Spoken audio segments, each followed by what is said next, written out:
సర్‌కి ఆహ్, వైఎస్ఆర్ కాంగ్రెస్ పార్టీ మద్దతు తెలిపింది. ఇక్కడ తప్పు చేయొద్దని తప్పించి మద్దతే ఇచ్చింది. అట్లాగే ఇప్పుడు కేంద్ర ప్రభుత్వం తీసుకొద్దాం అనుకుంటున్నటువంటి ఏదైతే 30 రోజుల పాటు జైల్లో ఉన్న మంత్రులు లేదా ముఖ్యమంత్రులు అనర్హత వేటు బిల్లుకి మద్దతు తెలుపుతోంది వైఎస్ఆర్ కాంగ్రెస్ పార్టీ.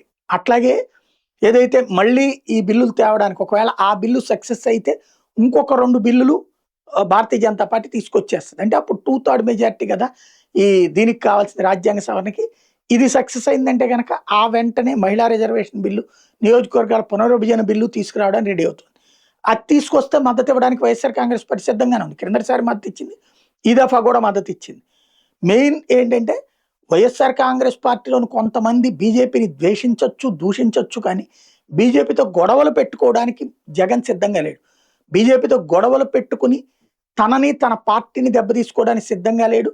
ఇక్కడ తన జోలికి బీజేపీ రాదు. అదే సమయంలో బీజేపీ కేంద్రంలో చేసేటటువంటి బిల్లులకి రాష్ట్రానికి నష్టం లేదు, తనకి నష్టం లేదు కాబట్టి కొనసాగిస్తున్నాడు.